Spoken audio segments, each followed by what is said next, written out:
So we go back. That was like on a Thursday, and we had to go back on Monday. And when we went back, the readings were lower than the original ones, which meant they had stopped growing. It was at that point, then I'm like, okay, I was pregnant. Yeah. I was pregnant. Oh my gosh, I was actually pregnant.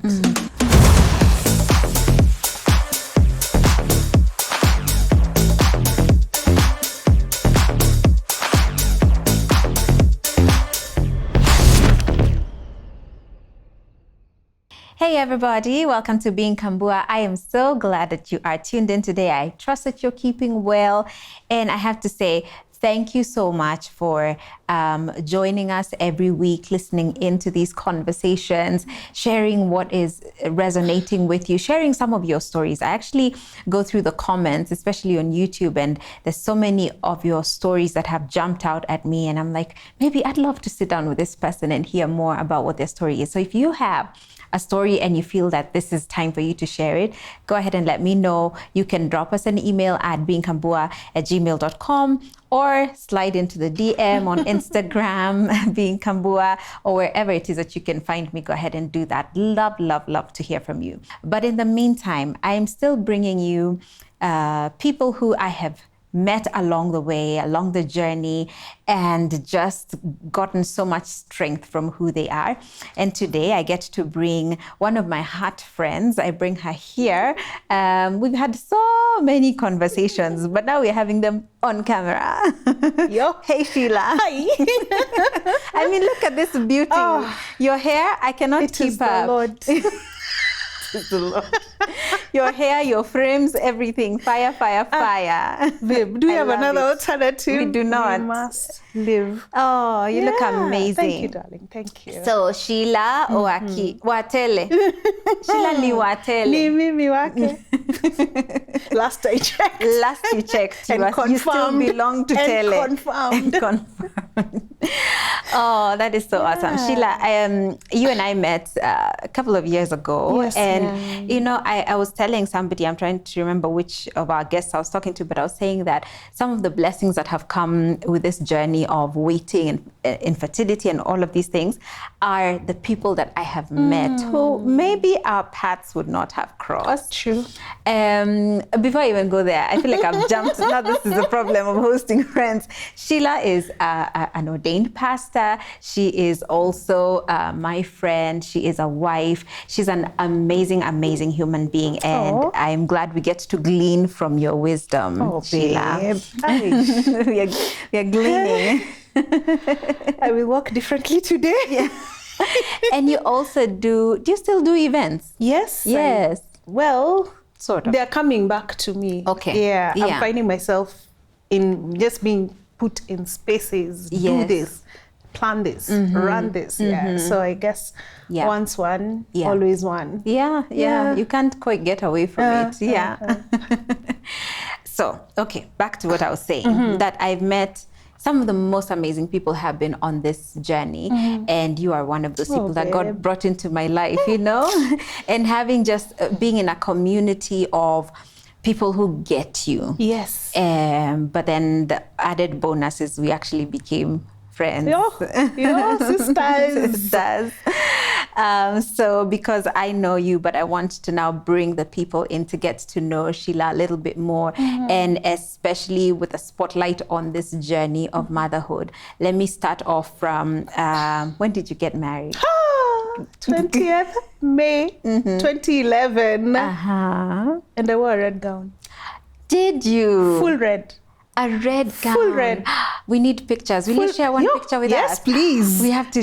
Boldly and gladly. Okay, I don't expect anything less from you, to be honest.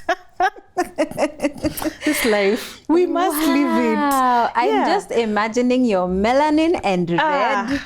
It's a win. It's that a win. One, Ilienda. It went. it went. I wish I was as brave, Sheila, but I feel like I wish I was as brave, and I don't know, when it came to talking to my parents, I think they'd be like, no. I remember we went to my mom's office with my sister just to tell her I'm wearing a red gown. And we're like, the office is the safest space. She can't, explode on me. Yes. It will be touch and go, and go for running, go. And when we got there, and I'm like, yeah, Mom, so I'm wearing a red gown and it's already here. And she was like, red. And she looked at me. He said, you know what? Yeah. You're my daughter. Yes. I love you. I accepted you the way you are.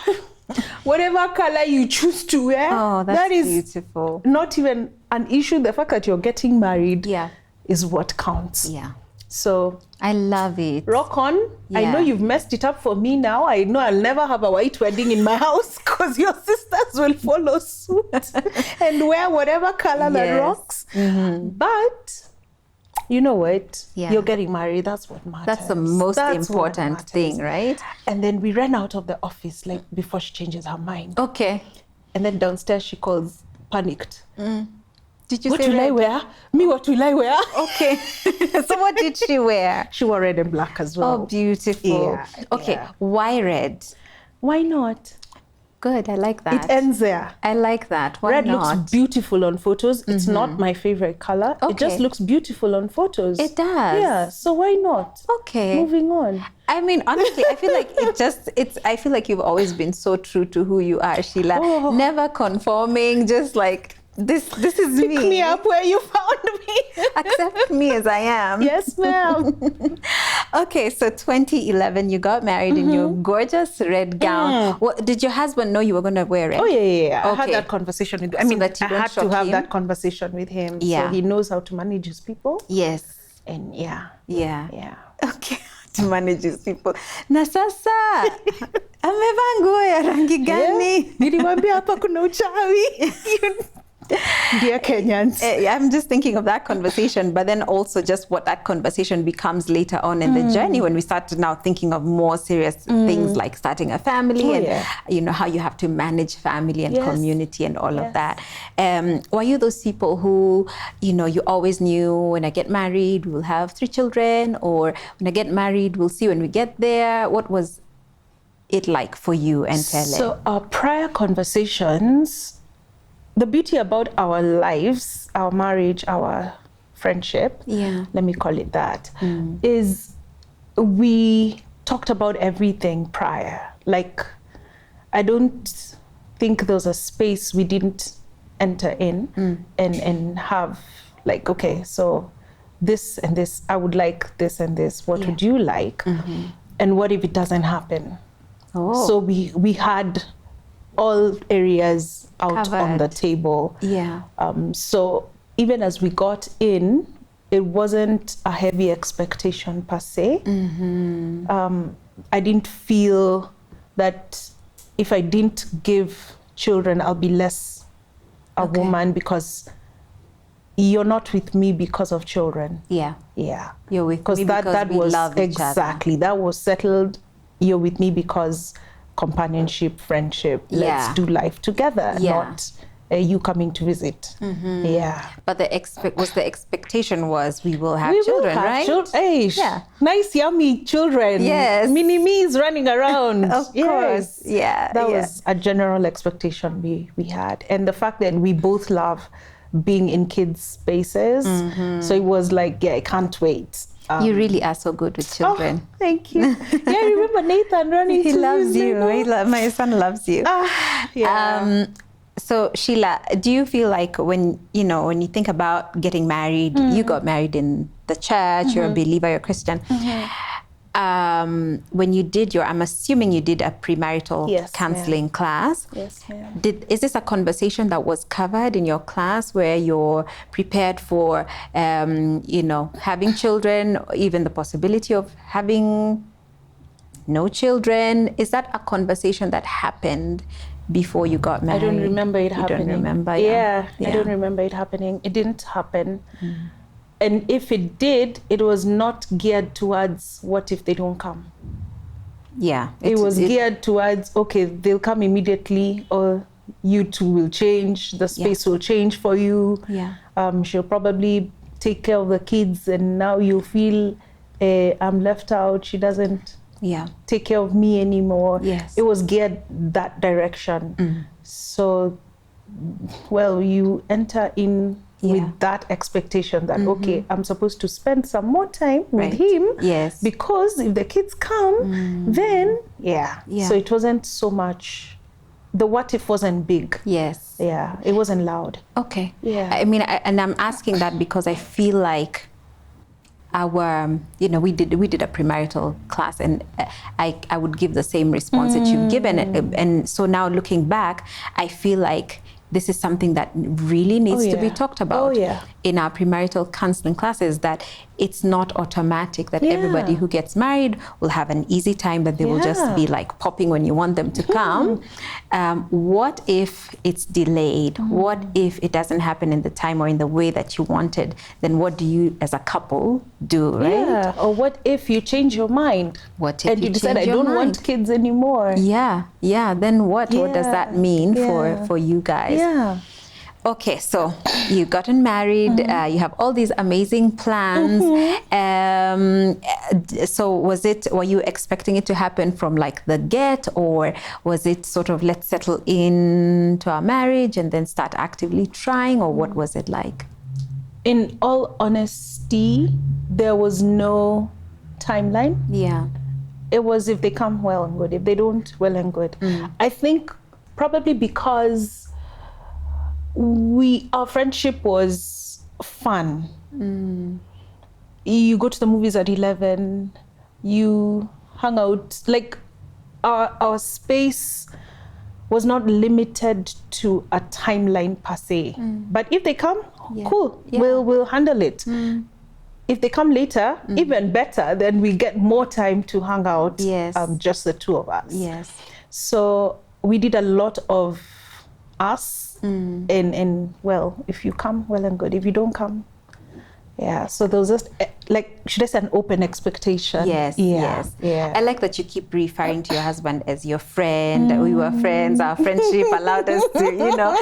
Where did you and Tele meet? You've gone there, yo. Where we met? We were desk mates in primary school. No way. What primary school is this? Let me to big it up. You? Wow. We're desk mates in primary school. That's where we met. And when did you start liking each other? So, you know how in primary school there's like a zone where girls like boys, boys like, I liked him. But he didn't like me. Oh boy. No, girls, we are allergic to girls. And I lived with that. For so how long? I liked him first. Then, well, I got over it. We get over it. And then we went to high school and finished high school. And just after our KCSE exams, then we met. During our days, because I'm not 12. Sheila, listen. But those days, we used to have Vunja Mifupa by Joy Mboya. There were games, like fun games. So we'd meet at Carnivore, and it's Crazy Olympics. So we had just finished Form 4, and he had a team with his cousins. We were going to spectate and make noise because, we've just finished school. And that's where we bumped into each other again. And he looks at me like, you've grown. The skills are like everywhere. You've grown. Like, you're looking like a woman. Oh, wow, I like this. And we just reconnected from there. That was, I think, in... well, I can't remember the month. But April of that same year, he then asked me to be his girlfriend. So it was a few months down the road. I love to hear those stories because first of all, you're like, your eyes just lit up. Okay, so now let's fast forward. Now we've gotten married, yeah? And it's an open expectation, as you called it. But then during our open expectation, there's now that place of awareness where you're like, okay, it's been a little while. Yeah. What was that point for you? So for us guys, immediately we got married, like we've gone for the honeymoon and come back. And when I say come back, I'm not saying 3 months later. It's like immediately. Okay. We get to find out that my mom-in-law has breast cancer. So I step into caregiving full time. And that's where the events went. Yeah. Because by then I was running an events company. Yes. But that had to stop because I've been doing this for mom. And after she passed away 2 years later, then you're thinking, okay, so no one else is taking our time. Because you've been so consumed with taking care of her. It's almost like a distraction. Yeah. You start whistling. Okay, see last month. Oh, was I wrong? Are the dates wrong? Oh, so Auntie Flo is here. Yeah. Wow, 1 month, 2 months, 3. What's going on? Yeah. Yeah. Were these questions you were voicing by yourself, or were you bouncing them off your husband, or?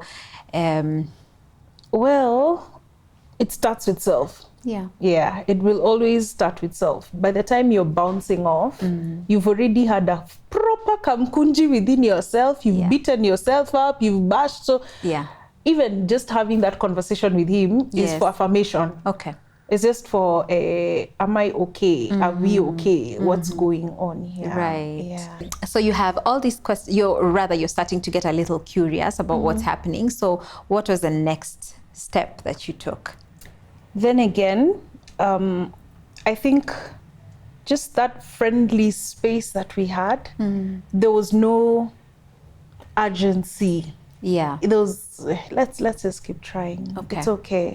We'll try again. So there was no pressure per se to seek outside help, if I should say so, until I fell sick. What happened? Sickness took me to that space. What happened? So this Sunday, I have just served Holy Communion in church. Yeah. And I go back to the back of the church, and all of a sudden I have tremors, and I am just shaking. And I could promise you it was not the Holy Spirit. Okay.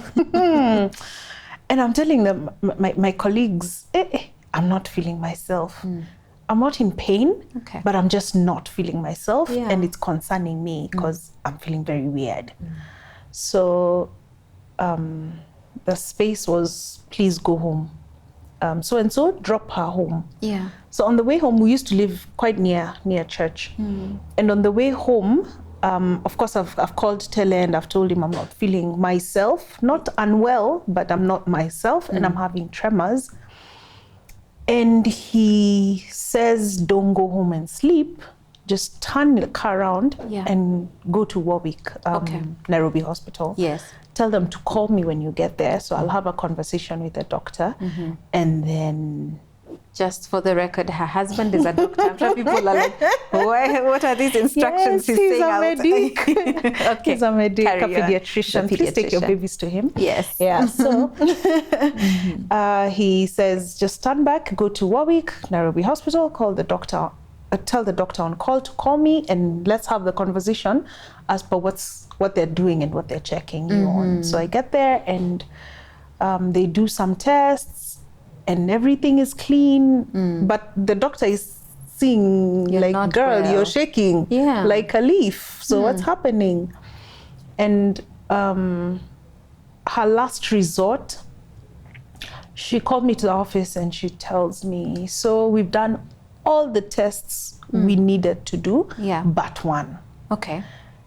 It's not what would be recommended because the symptoms you're showing are against, like it won't be a positive for what I want to test you for. Okay. But because of life, let's just do it anyway. Okay. Let's just say we've done everything. Right. And they do the test, and it was a blood sugar test. And my readings were... Oh, your sugar was high. Huh. And she was in shock because she was like, you're behaving as if your sugars are low, Right. not high. Yes. That is why it was not the first test we would have thought of. So they find my readings are really high, and the doctor is like, as per this, you're considered pre-diabetic, but we can't make a conclusive report until we run more tests, and those take like 3-4 days. Every day they have to do your fasting sugars in the morning, then like you have to keep doing sugar readings, and then now they conclude and say, okay, it's a done deal. Yes. So I went through those tests, and then I was referred to the doctor who specializes in that. And that's when you're told you're diabetic. But this is interesting because you say you walk to work, you've basically, what you have told us in terms of your readings doesn't match. So do you have diabetes in the family? And you're like, Oh wow. At that same point, they found my blood pressure was also up the roof, and that caused concern. So the question became now, what's happening? What's happening in your body? Yeah. Interesting enough, at that same season, my period became so painful. My goodness, I could not move. It was crazy to just turn in bed. I remember my husband Tele would have to massage me just so that I turned to face the other side. You couldn't make any movement on your own. It was crazy painful.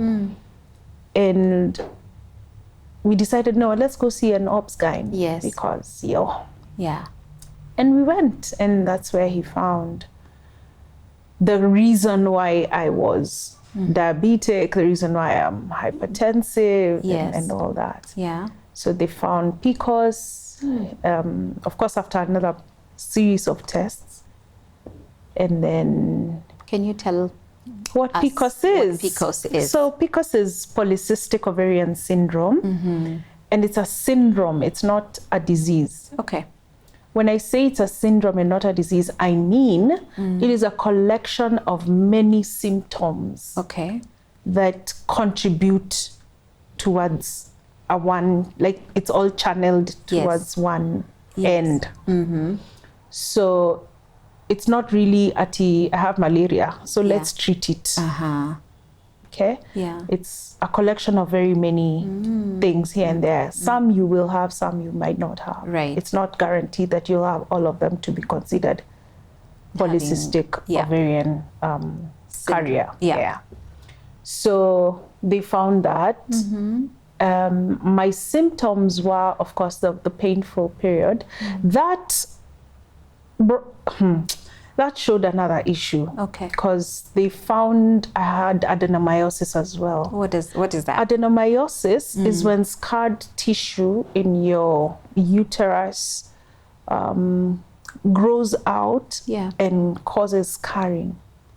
So you find probably pieces of or parts of your system are attached to other parts, and that would cause pain during your period because then your uterus is expanding, and so that expansion is causing tension in the parts that have held together. In my case, it was my fallopian tubes and my small intestines. So they would join together. They were BFFs. Oh, okay. They were you and I. Yeah. So that is what was causing the painful period. Yes. And that was another issue they found. The doctor also found my left fallopian tube that is already attached to my small intestine is blocked. Oh, wow. And after surgery, because I went through surgery for that, just so that he could see if he could open it up. He found that it looked like someone had pinched it, and then after a long while, released their hands and let go, but it stayed like this. So there was nothing he could do to open it. If he cuts this off, it would still scar because of the healing. So he left it as it is. Yeah. They also found fibroids in my uterus. And there was one that he had seen that had caused him concern during the scans. Yeah. What he found after surgery was the bit he was seeing outside using the scan was way smaller than what was growing inside. Which he could not see on the scan, but found after he,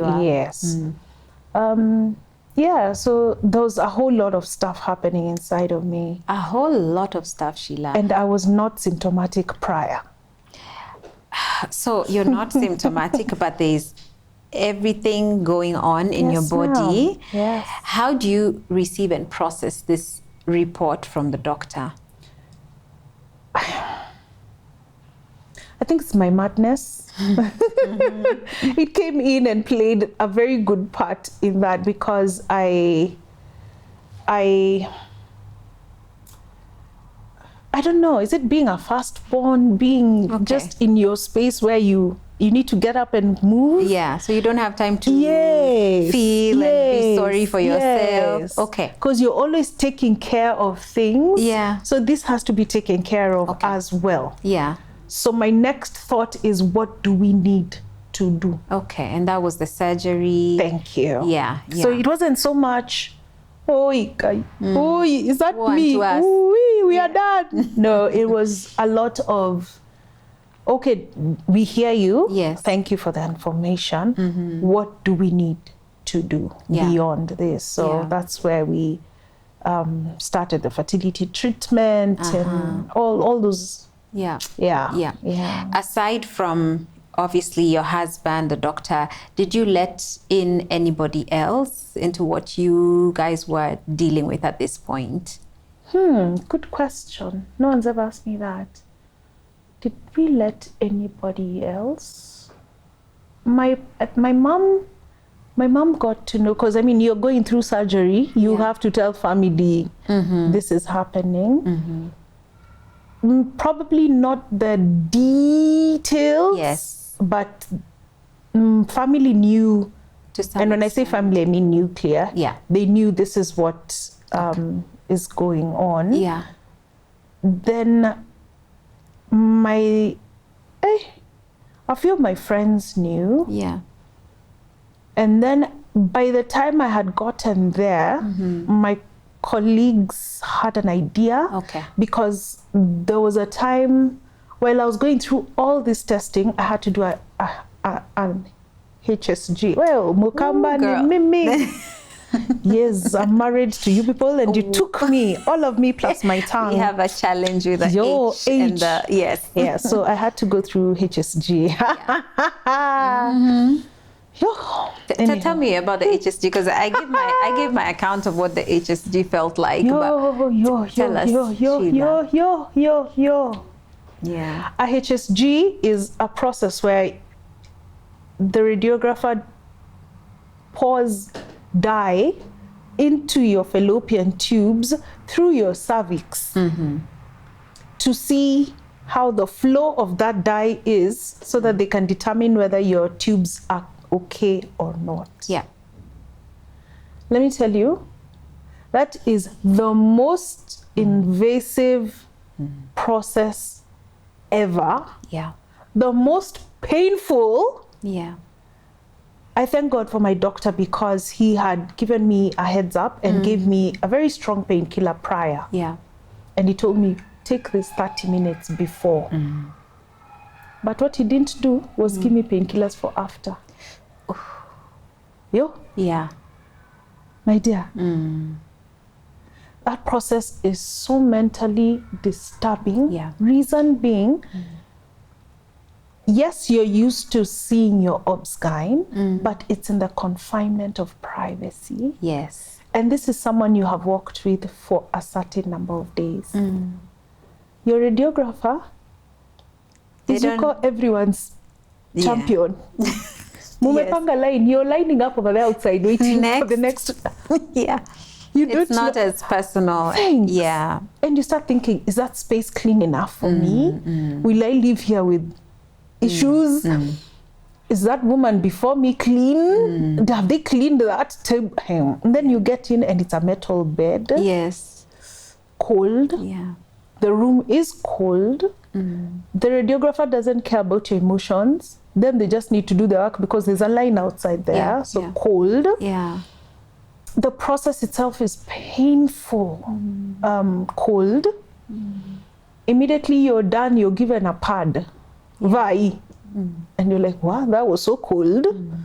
Like it's a very cold process. Yeah. And I remember getting home after the painkiller wore off. I can laugh now. Yeah. My mom called me to ask me how things were. And that day, my husband was doing a night shift, so I was home alone. Yeah.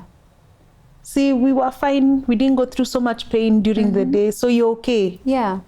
Hey, mom calls me. And the pain has just begun to walk off. Yeah. Kambua, I cried. Yeah. I cried. I don't even remember what my mom asked or said.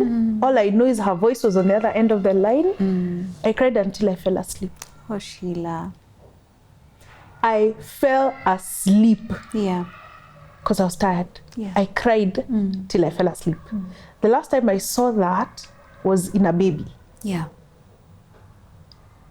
Yeah. I woke up the next day in so much pain. You're bleeding. And I had to go to work. Yeah. I was walking like a duck. And that's the only way my colleagues knew there was something was here. Going on. Exactly. You know, I feel like we're not prepared enough for some of those tests. I think I still carry the trauma of that HSG test. Even though, you know, when I listen to you, I have to say that the doctor who did it for me he was a lot more compassionate, you know. But for me, at some point, I was just like, stop, I'm not doing, I don't need this. I don't need it, I've changed my mind. I'm okay. I'm okay. And, you know, and I feel like, because the people I had asked, even the doctor and nurses, they were like, si mbaya sana, inategemea na level yako ya uchungu, you know, they really downplayed it.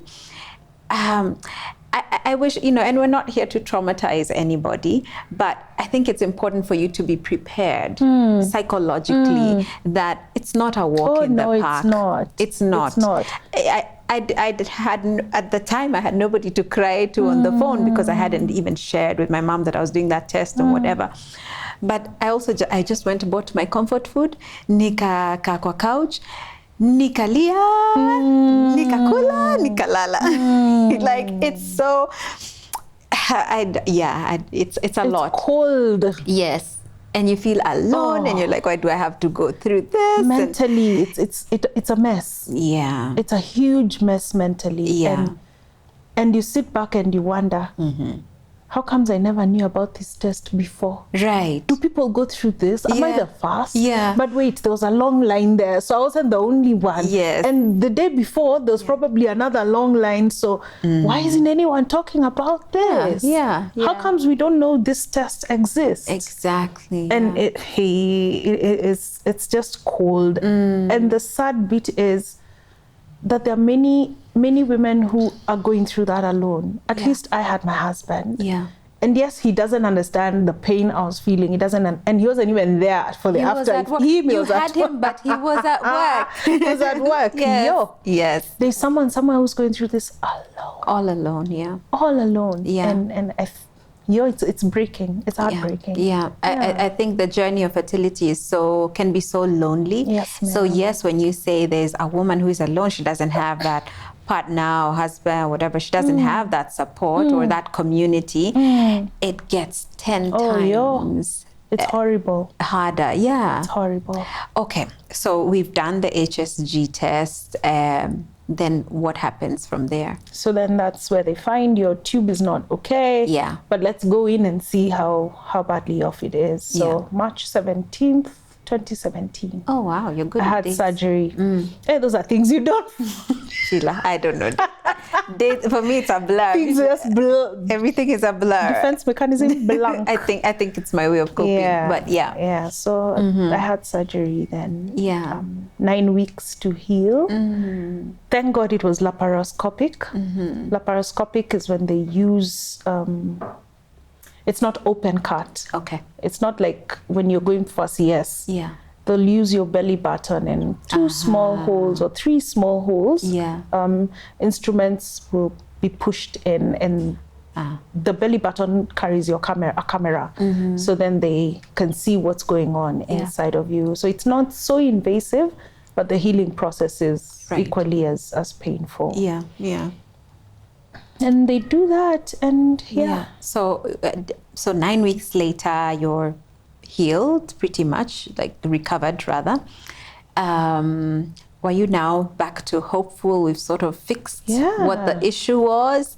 Do we now continue trying, or what does that look like for you guys? So for us, let me just go back a bit. Yeah. Another thing you're not told, your first period after that surgery. Is it painful? A lot? Kambua, what is it? You have made all the things there annoyed. So I'm not in pain per se, just excited that the cramps are light. Okay. I had been warned I'll have heavy bleeding. I just didn't know how heavy. So here I am lying down. Actually, no, I was like on my side. Excuse me, and I took a phone call again from my mom. Yeah. And I decided to roll over and sleep on my side. And halfway in that conversation, I just felt a gush. And it is not a mighty wind. Rivers of flowing. Yeah. We had to buy a new mattress. It was bad. Yeah, that much. Everything just came out at once. Yeah. It was so, I had never seen so much blood. Yeah. I had never thought I have so much blood. So here I am panicked. Like, what's happening? Yeah. No one told me it was this bad. Yes. My gosh, I finished all the blood in my sister. Yeah. Again, hubby's at work. Yeah, oh dear. So I call him and I'm like, I've messed the bed. There's blood everywhere. It has gone to the other end of the mattress. Oh my gosh. And this time we're not even in our house. Yeah. We're at my in-laws. Oh dear. I'm just thinking, tumeharibu mattress ya wenyewe. Oh. Why? Yeah. Why? What will they say? Yeah. But yeah, I have a beautiful father-in-law. Yeah. He has an amazing heart. Yeah. And for him, that wasn't a big issue. You know, I like that you've touched on that though, because, and maybe that's a conversation we'll have at a different time, but just that that first period after a procedure like that, the first period after a C-section, the first period after a miscarriage, I remember my first period after the miscarriage. I had also been told it could be a lot. They just didn't say how much. Millimeters. They just didn't say, stay in your house.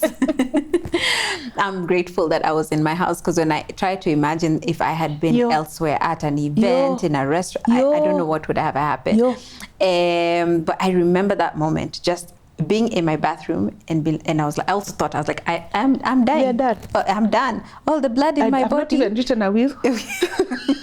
Do I even own anything?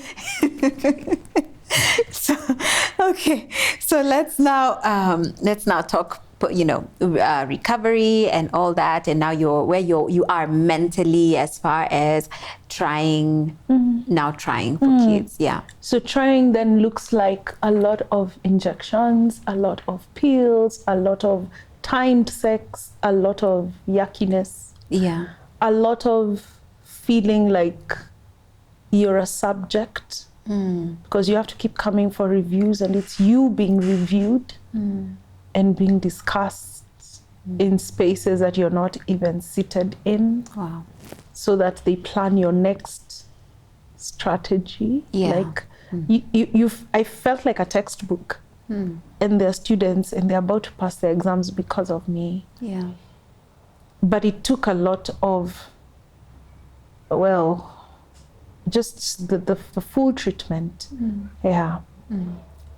We tried, we were put on tablets, akina letrozole, and just to increase chances of having more eggs. Yes. And then the natural methods, timed sex. That became so horrible, it didn't work. It just wasn't working for us. Yeah. It's not good for friends. Yeah. It's too mechanical. Oh, yeah. And then it went to IUI. We did 5 IUIs. And, well, that didn't work either. There was one where we're very hopeful because of the level of pain I felt during the process. So what's an IUI? It's an intrauterine insemination. Yeah. Same as what you learned in agriculture for the cow. Thanks. That's how bad it looks. And I remember this particular, actually it was the last one. Yeah. When the doctor was trying to insert the sperm sample into my uterine cavity, he found my uterus had been twisted and it was lying on my bladder. What? No symptoms. Oh, Sheila. No pain. How did he know? When he inserted the catheter, there was blockage. Yeah. That's the only way he would have known, this thing is not as it should be. And then he tells me, my dear, this will pinch. It will but pinch. I have to untwist it. Okay. Because if I don't untwist it, then we've wasted a whole cycle. Okay, untwisting it like manually? Your forceps.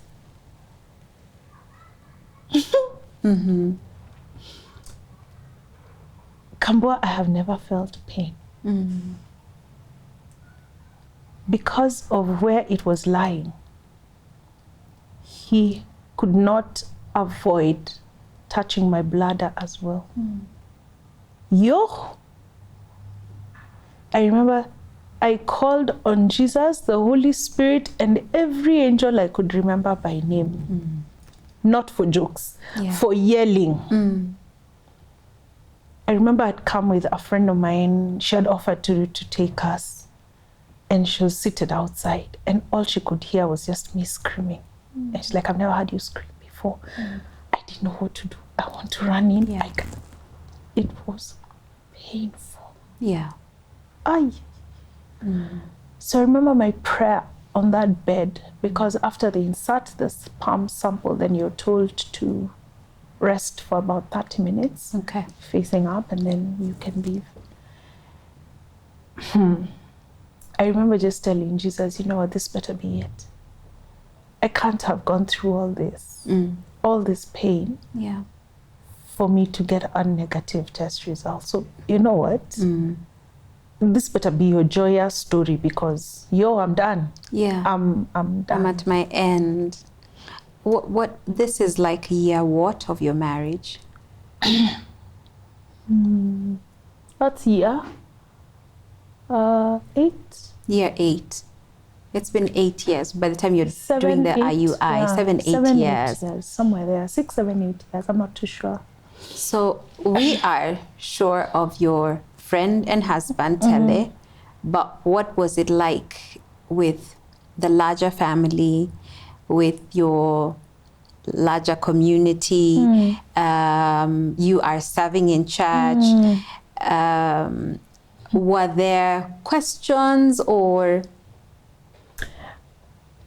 I think being me, audaciously, boldly myself, and knowing how to stand up for myself has been quite a pillar for me, personally, such that I don't get weird questions asked. I don't get to experience funny spaces. Yeah.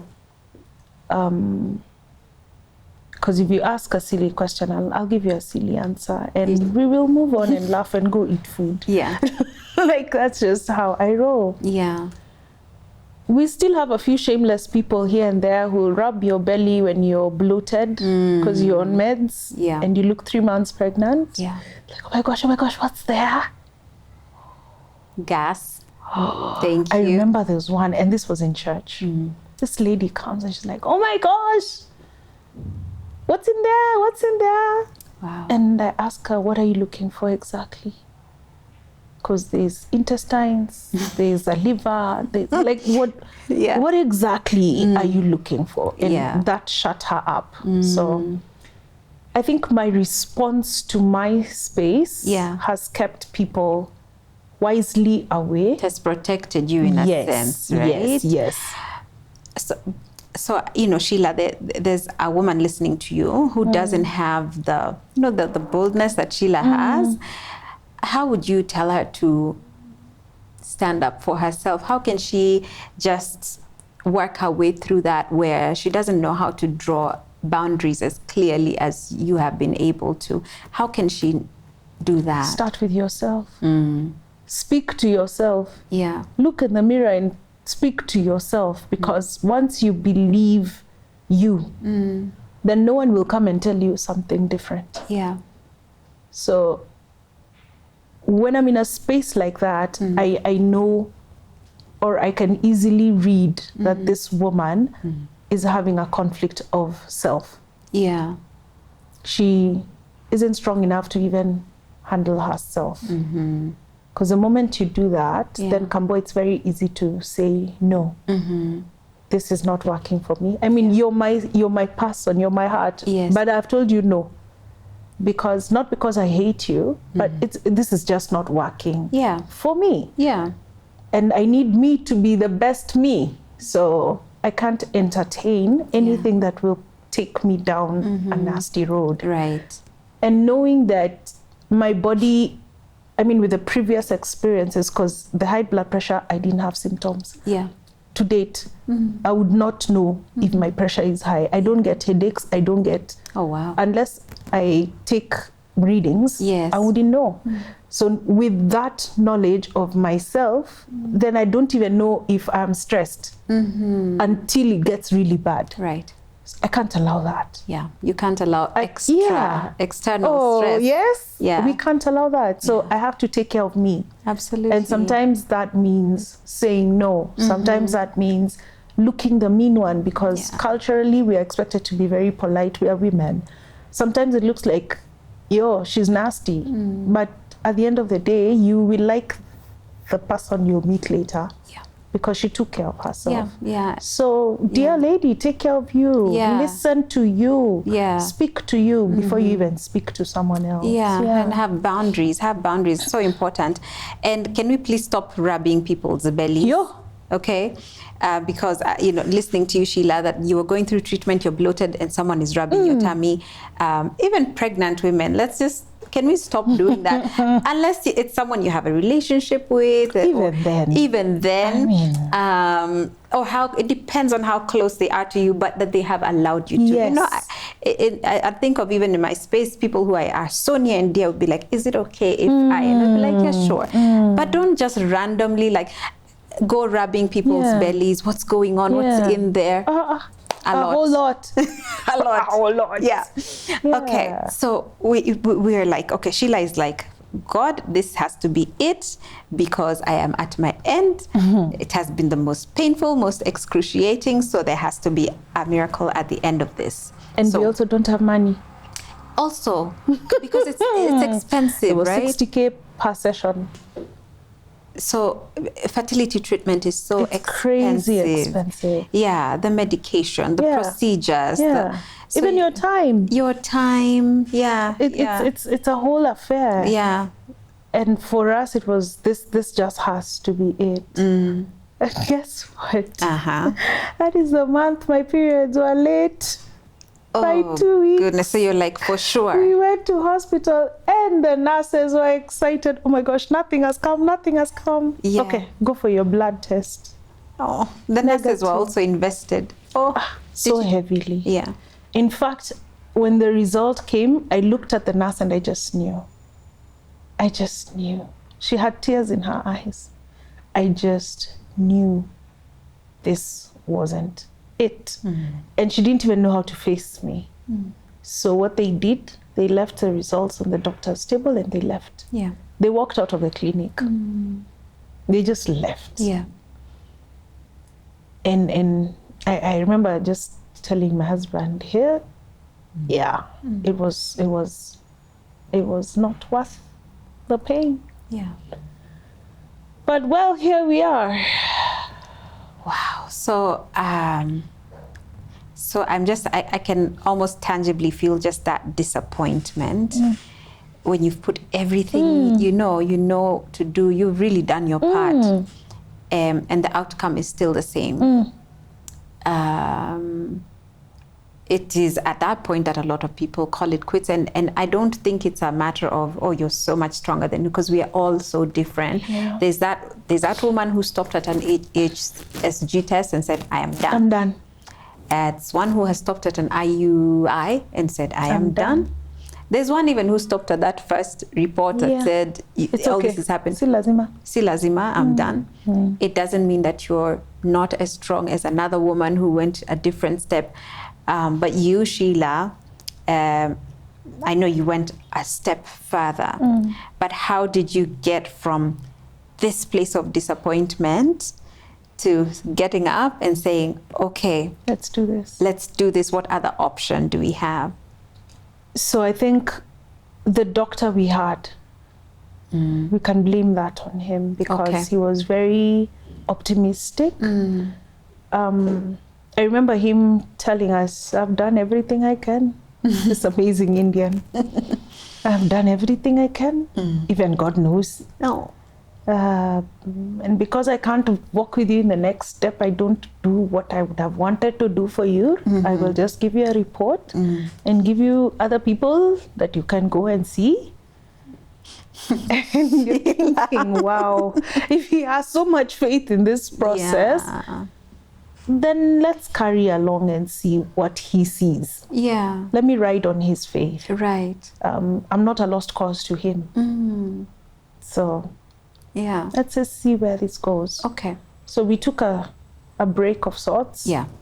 And then decided let's try IVF. Okay. Yeah. Wow. Okay. Tell us the difference between IVF and IUI.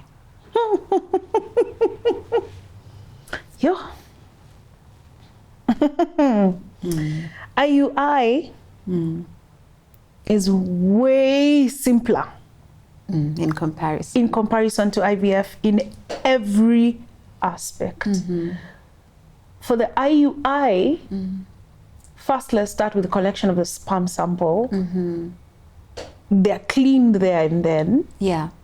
And you run to the doctor's office with the sample. Yeah. Of course, in your timing. Okay.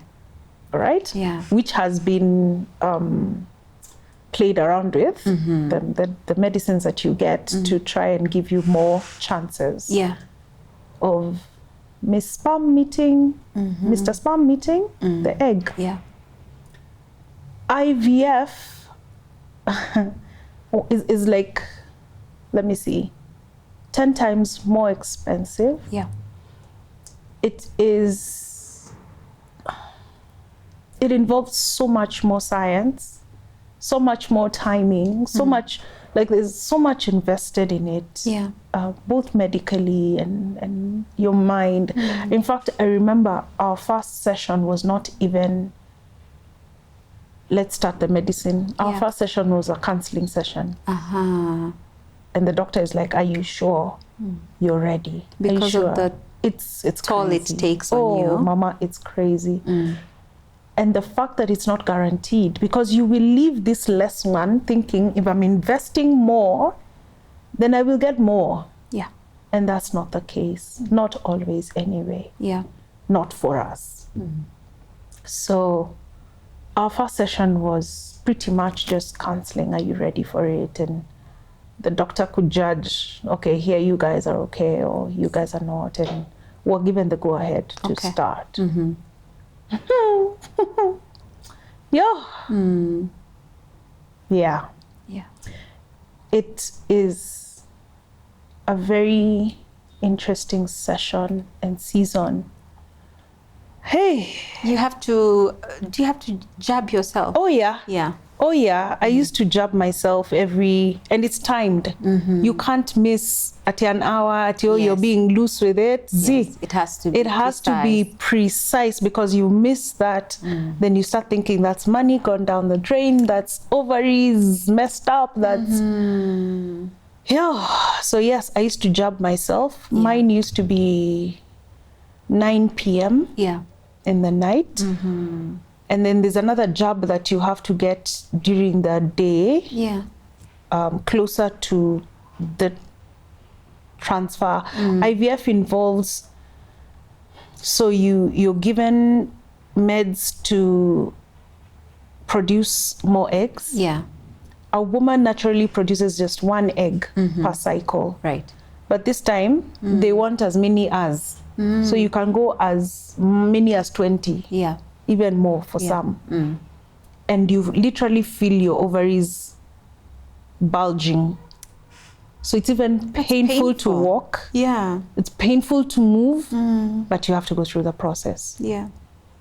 And they harvest the eggs that they'll have found, merge that with the sperm in the lab, and then incubate them for a certain number of days until, well, those that are viable are now used for the process.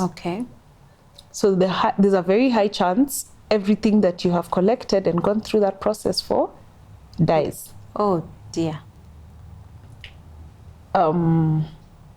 So you go through that, and just before you go through the transfer, they call it a transfer from the lab to you, there's another injection that you have to take, again timed. So there's a lot of timing, there's a lot of, you just need to be okay with a lot of things. Oh my goodness. So this, when you start from the time you start the process, about how long is it? Is it a couple of weeks, months? How long is it before they now put what is viable in the lab before it's put back in your body? So just consider your normal monthly cycle. Okay, so it's like, okay, I get it. They work with your cycle. Yes. The only thing they now do is increase your production. Got it. They play with your hormones. Yes. Increase the production of eggs and move with your cycle. So when is your next period? Let's work with that. Okay, so you did your first round of IVF. It was a negative? No. Or it was a positive? No. What was it, Sheila? My first round of IVF was cancelled. Oh, why? Because my progesterone levels were too high. So even if I got pregnant, it would kill me. They would not be able to, I wouldn't be able to carry a pregnancy to term. So that's 650,000 gone down the drain. That's injections, that's like everything, because that's the last word you're getting. This is just before the transfer, when they do the last round of hormonal tests. And they found my progesterone was too high. So we walked out of the office like that. Sheila, what was going through your mind, your heart? Wow. Just wow. Like, am I not good enough? Is my body failing me? Am I failing society? Am I failing him?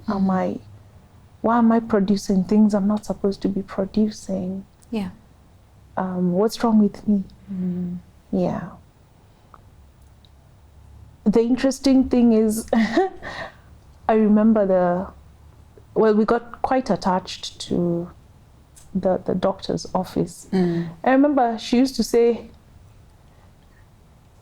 we love having you here because you just change the mood, you change the atmosphere, and we become so happy. It stops being a sad place for the few minutes that you're here. Meanwhile, while all these medicines are being pumped into me, she says, you responded to these drugs in a way I've never seen. Positively or negatively? Negatively. Such that she told me once, if you got pregnant, I'd tell you to stay at home. I'll be coming to see you from there. Oh, wow. Because I've never seen anyone react to the meds the way you react. And my reaction was not, I'm swollen. No. Mine was crazy mood swings. So crazy that you behave like you're pregnant. I remember there was a hey Jesus. I remember there was a time I got into that office for my 9 a.m. appointment. There's a shot I used to get at 9 a.m. and then now be seen at 11. I got into that office and I was in tears. Why was I crying? Have you guys eaten? Have you had breakfast? You've not had breakfast. Oh my gosh, you haven't eaten breakfast. Tele, go and buy them breakfast. And that was my issue. And so anything was a trigger? Oh, anything and everything. And then I remember at some point, I think into my last cycle, I used to experience such crazy hot flashes. There was a day in Kambua, we were in traffic on Langata Road, rushing for a session at 9 a.m. So it was around 7. And it was during a cold season. Because it was July, June, July. If we remember correctly, it was that. And we are near Sunshine Secondary, and I sweating. Oh my goodness. Drip sweat. And I remember telling my husband, today you will know if you love me or not. Because I can't stand. Even the aircon is not helping me.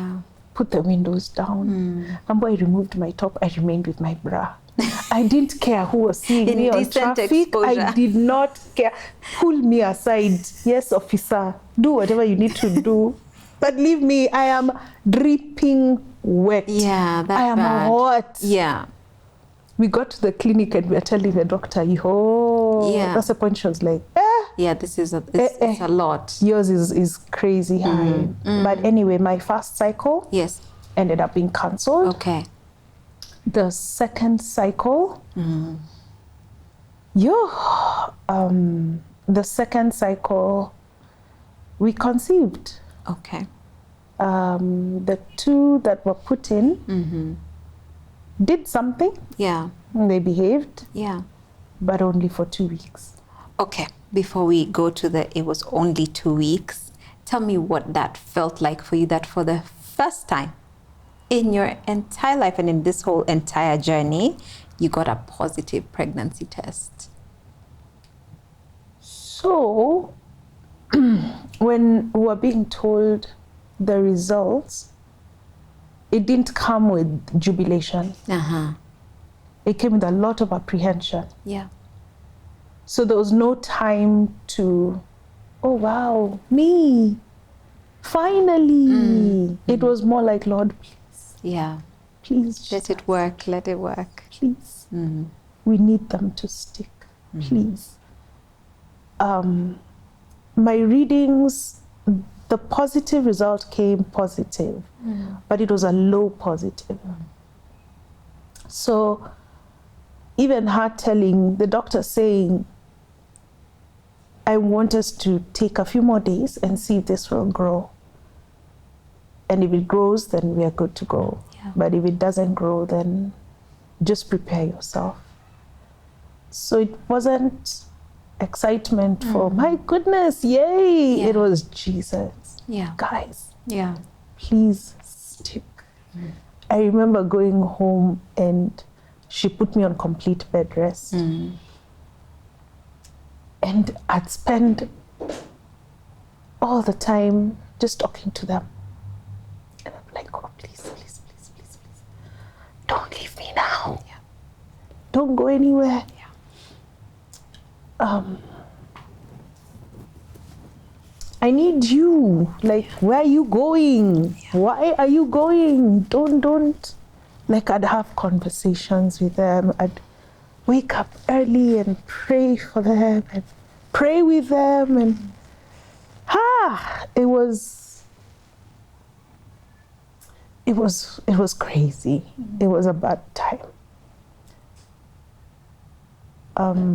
So we go back. That was like on a Thursday. Mm-hmm.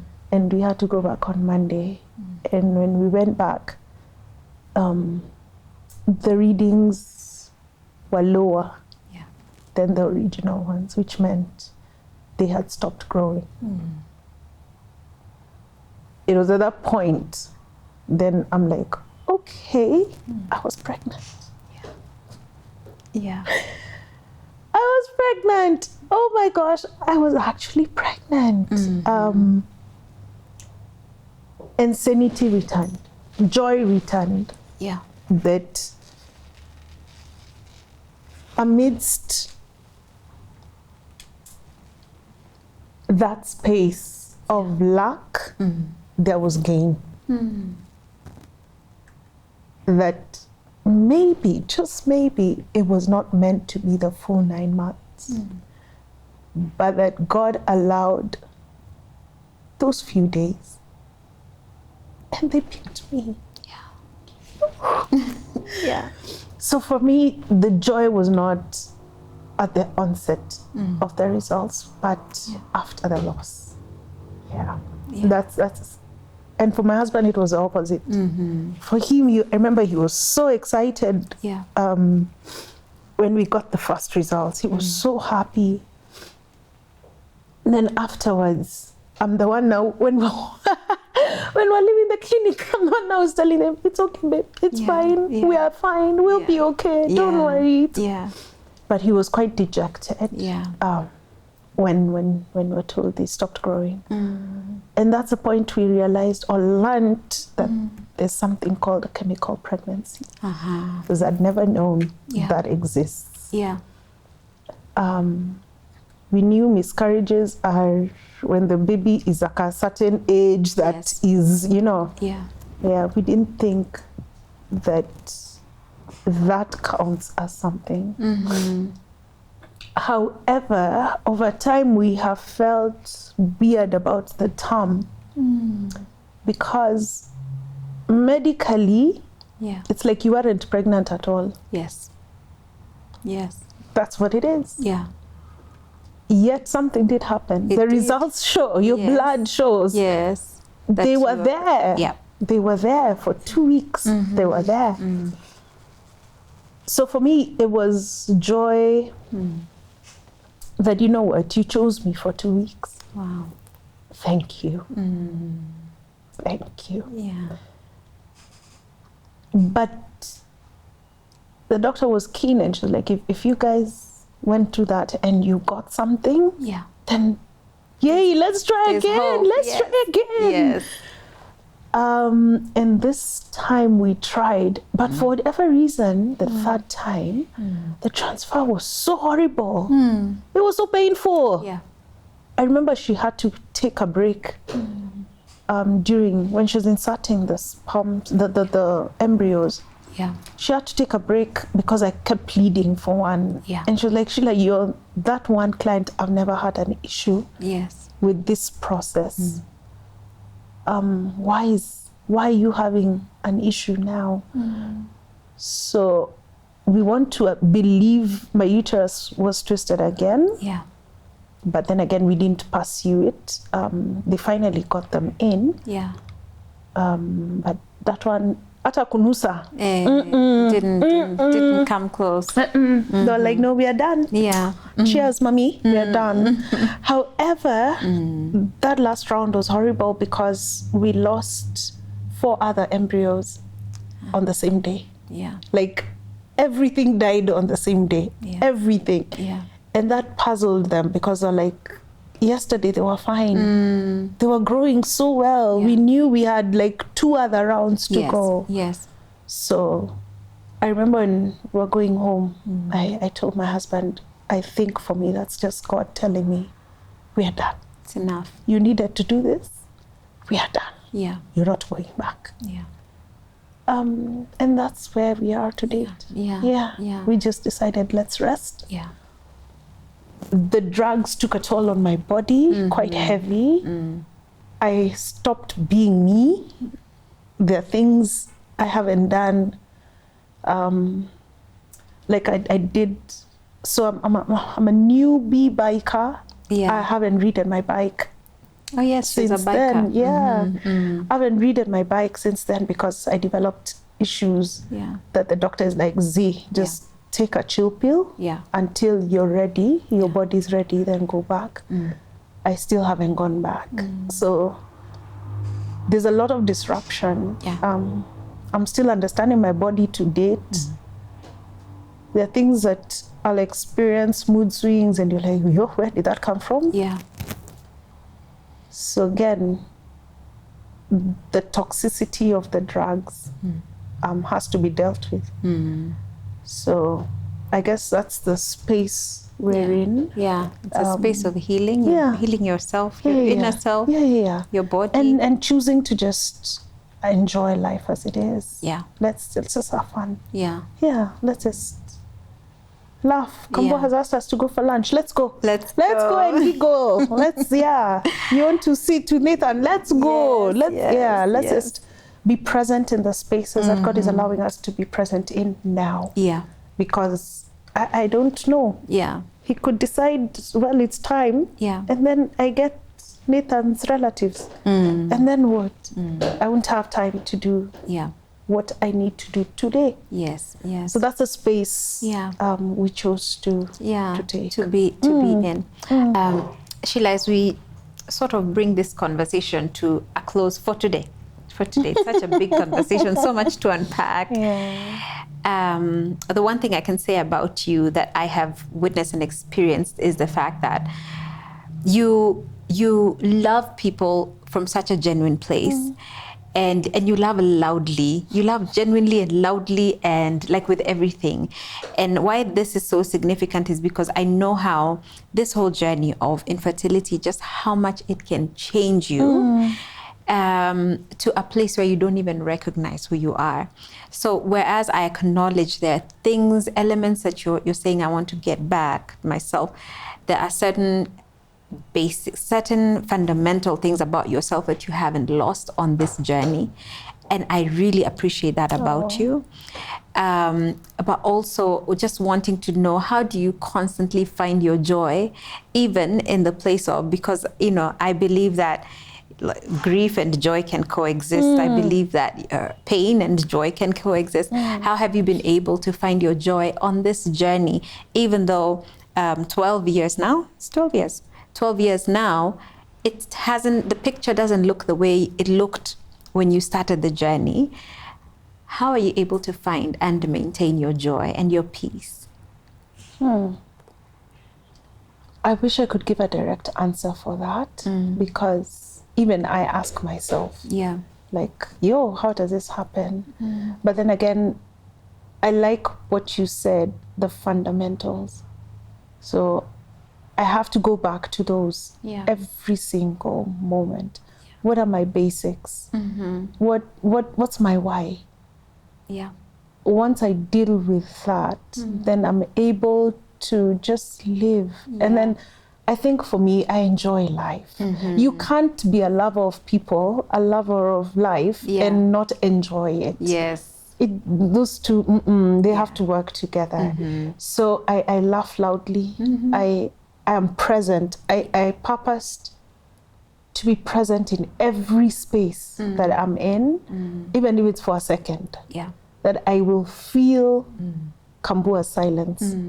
I will feel the laughter. I will hear the child next door. I purpose to be present. In the moment. And realize that, imagine, it's not about me.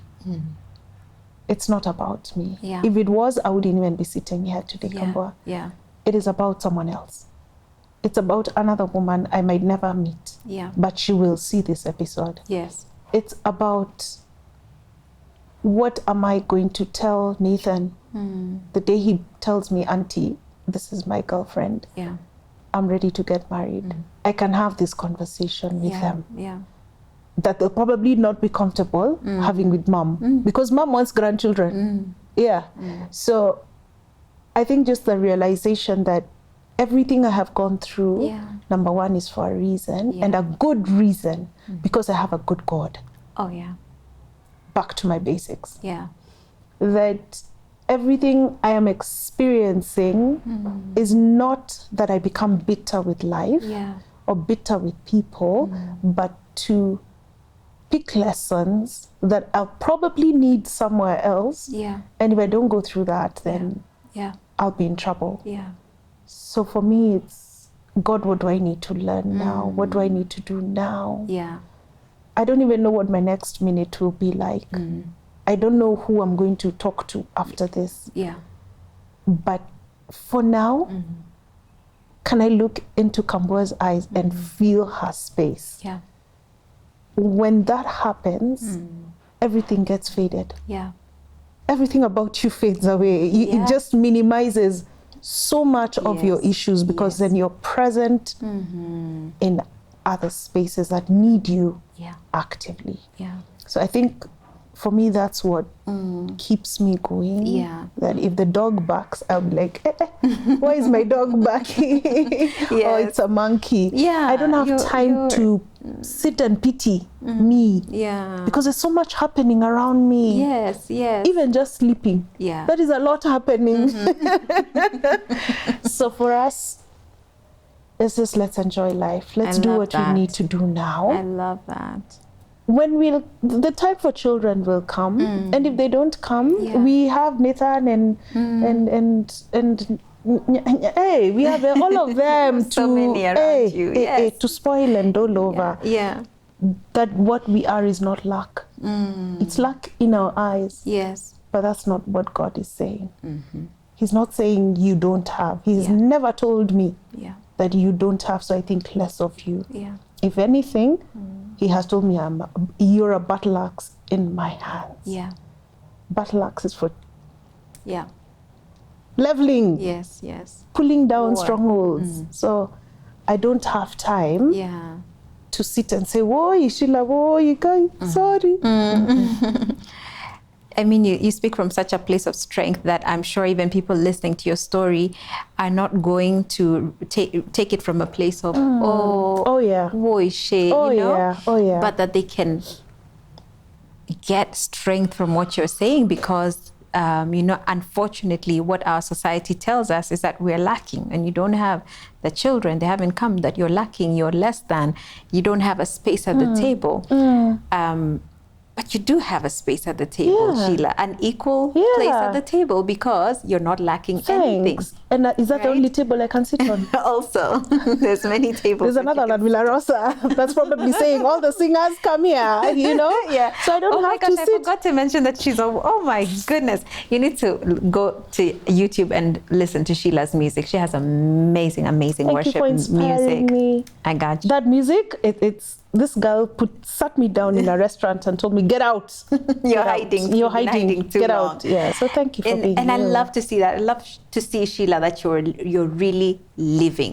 You know, you're really living. Because, you know, in this conversation, it's infertility, it's waiting, it's all of these things. But there's other things that cause us to stop, to get paralyzed.